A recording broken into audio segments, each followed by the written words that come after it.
अस्सलाम वालेकुम students, hopefully you are fine. आज की इस वीडियो में हम देखेंगे लॉ के अबाउट पढ़ेंगे। What is law? ये बहुत इंपॉर्टेंट क्वेश्चन होता है और ये बेसिकली हर बार ही पूछा जाता है पेपर्स में। आज हम इस वीडियो में इसका इंट्रोडक्शन देखेंगे, इसके मीनिंग्स देखेंगे, इसकी डेरिवेशन देखेंगे, डेफिनेशन देखेंगे बाय डिफरेंट ज्यूरिस्ट। तकरीबन 7-8 ज्यूरिस्ट की डेफिनेशन मैं बताऊंगी। Next nature of law, nature देखेंगे, फिर इसके सोर्सेज देखेंगे, इसकी टाइप्स देखेंगे, फिर इसकी एग्जांपल देखेंगे पाकिस्तान में जो सी हैं। नेक्स्ट फिर इसका कंक्लूजन। सबसे पहले है इंट्रोडक्शन। इंट्रोडक्शन में हमें लिखना है कि लॉ होता क्या है। ठीक है, व्हाट इज लॉ? लॉ क्या है? अब लॉ क्या है? ये एक कानून, रूल्स एंड रेगुलेशंस वगैरह हैं जो कि लोगों को दिए जाते हैं बाय स्टेट की तरफ से, पार्लियामेंट की तरफ से। लेजिस्लेशन बॉडी जो होती है हमारी, वो हमारे लिए लॉ बनाती है ताकि हम उसको फॉलो करें और जो सोसाइटी है, जो स्टेट है, वो पीसफुल रहे, पीसफुल मेंटेन रहे। ये जो है ना, लॉ का मेन मकसद जो है वो ये प्रोटेक्शन ऑफ राइट्स है, सोसाइटी को, स्टेट को स्मूथफुली रन करना है। मुख्तलिफ ज्यूरिस्ट ने और स्कूल ऑफ थॉट्स ने लॉ की अलग अलग डेफिनेशंस दी हैं। ज्यूरिस्ट के अबाउट भी हम इसमें सारी पढ़ेंगे, डिस्कस करेंगे।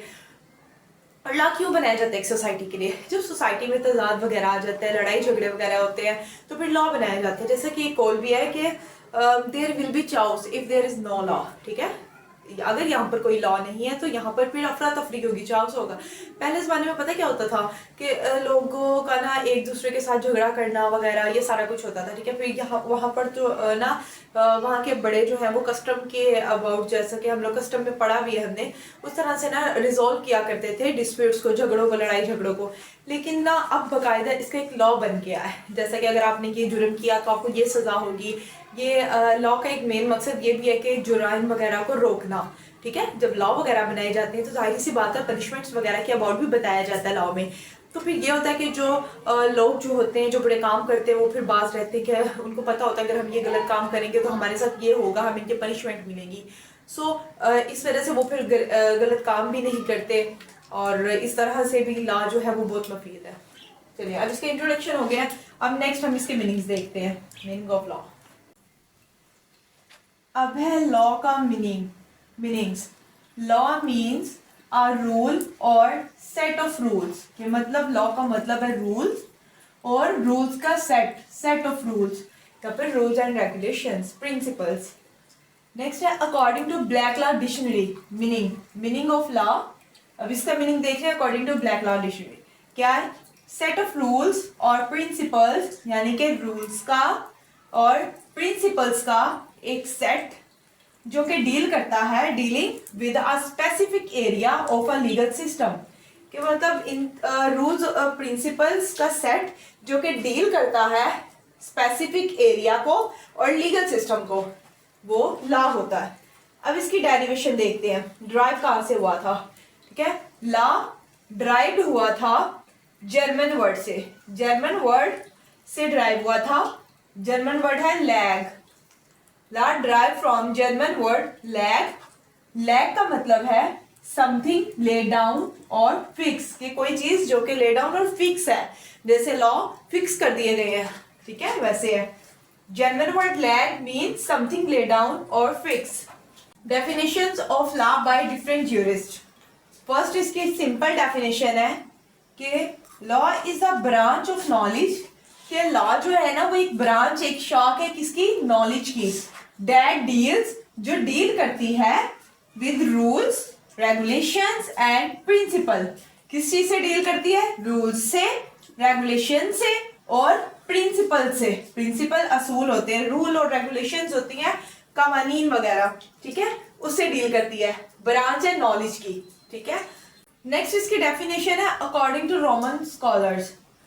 The law deals with the parameters of what is fair, what is unfair, what is right and what is wrong। कि मतलब ये डील करती है उस पैरामीटर को जो कि बताता है कि what is fair, क्या फेयर है, what is unfair, क्या अनफेयर है, what is right and what is wrong, कि क्या चीज ठीक है, क्या चीज गलत है, कौन सी चीज मुनसिफाना है और कौन सी गैर मुनसिफाना है। इसका मतलब होता है गैर मुनसिफाना और इसका मतलब है मुनसिफाना। नेक्स्ट है इसकी जनरल डेफिनेशन है system of rules created and enforced by state, कि एक सिस्टम, एक ऐसा सिस्टम जिसमें रूल्स जो है वो क्रिएट होते हैं, यानी कि बनाए जाते हैं। एक सिस्टम में रूल्स बनाए जाते हैं एंड इन्फोर्स, फिर उसको इन्फोर्स भी किया जाता है बाय स्टेट, स्टेट के जरिए। ठीक है, एक ऐसा सिस्टम जिसमें स्टेट के जरिए रूल्स को बनाया जाता है, क्रिएट किया जाता है, फिर उसको इन्फोर्स भी किया जाता है। डेफिनेशन है अकॉर्डिंग टू जॉन ऑस्टन। अच्छा, लॉ में ना दो नाम है, एक जॉन ऑस्टन का और एक जॉन साल्मन का। ये दोनों जजिस जो हैं ये बहुत ही मतलब बहुत ज़्यादा इंपॉर्टेंट है। हर जगह हर टॉपिक में आप लोग इन दोनों के नाम ज़रूर सुनेंगे कि इन दोनों की डेफिनेशंस वगैरह। तो ये दोनों की हर टॉपिक में हर एक में डेफिनेशन लाजमी आप लोगों ने लिखनी है। John Austin and John Salmond, ये दोनों बहुत इंपॉर्टेंट है। अब देखते हैं according to John Austin, law is a command of sovereign. Command कहते हैं हुक्म को, ठीक है, और सॉवरेन कहते हैं हाकमियत को। imposed a duty backed by sanctions, ठीक है। Law is the command of sovereign, कि ये एक हुक्म है हाकमियत का, ठीक है, विच imposed a duty, जो कि इम्पोज करता है एक ड्यूटी को, backed by sanction, और इसके पीछे सैंक्शंस है, मतलब सैंक्शंस कहते हैं सजाओं को, यानी कि अगर तो कोई इसको फॉलो नहीं करता तो उसके बैक में सैंक्शन है।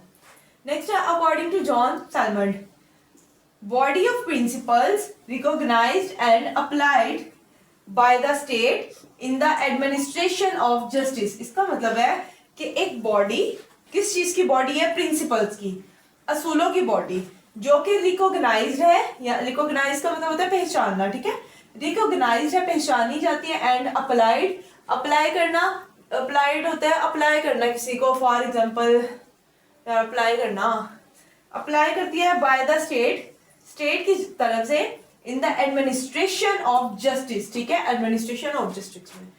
नेक्स्ट है according to Ulpian, law is a standard of what is just and what is unjust, कि लॉ एक स्टैंडर्ड है जो कि हमें बताता है कि क्या जस्ट है और क्या अनजस्ट है, क्या मतलब मुनसिफाना है और क्या गैर मुनसिफाना है।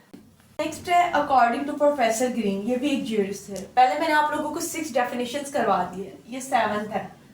System of rights and obligations, rights का मतलब होता है हकूक, ऑब्लिगेशंस का मतलब होता है जिम्मेदारियां, ठीक है, विच द स्टेट इंजॉयज, कि मतलब एक ऐसा सिस्टम राइट्स का और ऑब्लिगेशंस का जिसमें स्टेट इंजॉय करती है, वो लॉ होता है। नेक्स्ट है a body of rules fixed and enforced by a sovereign political authority, कि एक रूल्स की एक बॉडी है जो कि फिक्स की गई है और इन्फोर्स भी की गई है by a sovereign political authority की तरफ से। और पाकिस्तान की सॉवरेन पॉलिटिकल अथॉरिटी कौन सी है बोला, पार्लियामेंट, जो कि हमारे लिए रूल्स वगैरह बनाती है, उसने रूल्स वगैरह को फिक्स किया हुआ है और देन इन्फोर्स भी किया हुआ है। नेक्स्ट है अकॉर्डिंग टू जस्टिस हॉलमेस, ये भी एक ज्यूरिस्ट थे, ठीक है, और इनका बेसिकली कहना ये था कि लॉ वो होता है जो कि कोर्ट्स में होता है, in simple law is that, मतलब जो कोर्ट में होता है। ये अब 9th डेफिनेशन मैं आपको बता रही हूँ। अब इसमें है लॉ इज अ स्टेटमेंट, कि ये एक स्टेटमेंट है ऑफ सर्कमस्टांसेस, ठीक है, ये एक स्टेटमेंट है, स्टेटमेंट कहते हैं बयान को, सर्कमस्टांसेस कहते हैं मौजूदा हालात, जैसा कि जो से हालात चल रहे हैं ना, हालात को सर्कमस्टांसेस कहते हैं। तो ये कहते हैं कि लॉ एक स्टेटमेंट ऑफ सर्कमस्टांसेस की, हालात की एक बयान करता है, इन विच जिसमें the public will be brought, जिसमें पब्लिक को लाया जाएगा, to bear upon man through courts, courts के जरिए, ठीक है। तो मतलब इनका ये कहना है कि जो कोर्ट में होता है ना वही लॉ है। अब ऑस्टन वगैरह की थ्योरी है और भी बहुत सी थ्योरीज हैं, ठीक है, इनकी भी एक अलग सी थ्योरी है, और इन्होंने जो है क्रिटिसिज्म भी किया हुआ है बहुत सी थ्योरीज पे, और इनकी एक अलग सी थ्योरी है जो कि हम पढ़ेंगे, American legal realism I think so है इनकी थ्योरी, जिसमें इन्होंने बताया हुआ सारा कि जो कोर्ट में होता है वही लॉ है, और इसमें क्रिटिसिज्म भी बहुत हुए हैं, और इसके अबाउट भी मैंने एक वीडियो बनाई हुई है। लेकिन इस क्वेश्चन में, व्हाट इज लॉ क्वेश्चन में आप लोगों को ये इंपॉर्टेंट नहीं है, इस वजह से मैंने इस थ्योरी के अबाउट नहीं बताया। अब है एग्जांपल्स इन पाकिस्तान, पाकिस्तान में लॉ की एग्जांपल कौन सी है, ठीक है। फर्स्ट है civil law, constitution of Pakistan 1973, ठीक है, जो पाकिस्तान का कॉन्स्टिट्यूशन है ना 1973 का, जो कि लास्ट कॉन्स्टिट्यूशन है इस्लामिक रिपब्लिक ऑफ पाकिस्तान का, ठीक है, उसमें सिविल लॉ के अबाउट बताया गया, वो एक एग्जांपल है, ठीक है। नेक्स्ट है डिवाइन लॉ, जो कि इस्लामिक लॉ है, ठीक है। ये गॉड मेड लॉ होते हैं, अल्लाह ताला की तरफ से दिए जाते हैं।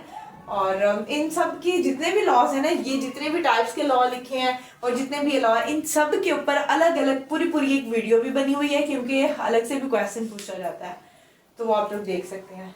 अच्छा, क्योंकि हमारी जो स्टेट है, पाकिस्तान की जो स्टेट है, वो इस्लामिक रिपब्लिक ऑफ पाकिस्तान की है, तो इसीलिए इसमें इस्लामिक लॉज के अबाउट बताया गया, ठीक है।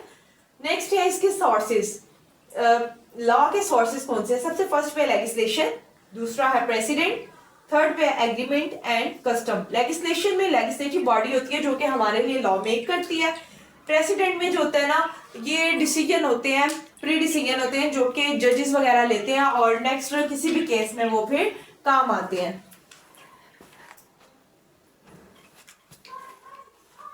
नेक्स्ट है एग्रीमेंट्स, ठीक है, जो बिटवीन पार्टीज या बिटवीन स्टेट जो एग्रीमेंट्स वगैरह होते हैं इंटरनेशनल लेवल पे। नेक्स्ट आ जाता है कस्टम, पुरानी रवायात, ट्रीटीज और कस्टम जो हमारा चलता आ रहा है, वो चीजें आ जानी है इसमें। इसके अलावा कॉन्स्टिट्यूशनल और जो है इंटरनेशनल लॉ और ज्यूरिस राइटिंग, ये भी इसके सोर्सेज है, लेकिन जो मेन है ना वो बेसिकली ये 4 है। और इसके अबाउट भी मस्ट एक क्वेश्चन लाजमी आता है जिसमें वो लेजिस्लेशन, प्रेसिडेंट या कस्टम के अबाउट पूछ सकता है। एग्रीमेंट भी पूछ सकते हैं, लेकिन ये इतना इंपॉर्टेंट नहीं है जितना इंपॉर्टेंट ये तीनों है। तो इसके अबाउट भी अलग अलग वीडियोस बनी हुई है, वो आप देख सकते हैं। सोर्सेज ऑफ लॉ का कंबाइनली क्वेश्चन भी आ सकता है। नेक्स्ट है नेचर ऑफ लॉ। लॉ की नेचर क्या है? ये पीसफुल होते हैं, ठीक है, अमन सुकून कायम करते हैं, डायनामिक होते हैं यानी मुतहर्रिक होते हैं, यूनिवर्सल होता है मतलब कि पूरी यूनिवर्स पर ये एप्लीकेबल होता है, नॉट कि एक जगह, सिर्फ पाकिस्तान में ही लॉ नहीं है, हर जगह है, यानी कि इस्लामिक हो मतलब कोई भी स्टेट हो लॉ लाजमी है उसमें। कुरान पाक में भी कितने लॉ लिखे हुए हैं।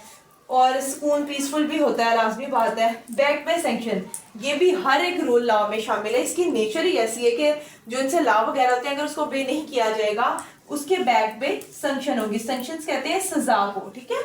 नेक्स्ट है equality. Under the law all are equal, ठीक है, इक्वालिटी के हर एक इक्वल है।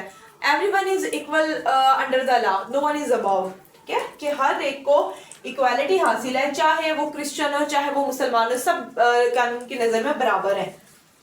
नेक्स्ट है मॉरल, कि इसमें अखलाकियात वगैरह भी आती हैं, एथिक्स भी आती हैं, ठीक है, सर्टेन आती है, एथिक्स भी अखलाकियात को कहते हैं, ठीक है, ये चीजें आती हैं। इसमें भी क्रिटिसिज्म हुआ हुआ है, मतलब ऑस्टिन की एक थ्योरी है, उसमें इसने बताया कुछ, तो फिर से क्रिटिसिज्म हुआ है कि इसमें ये एथिक वगैरह होने चाहिए। खैर वो थ्योरीज में मैंने समझाया हुआ आप लोगों को। नेक्स्ट है सिविल लॉ।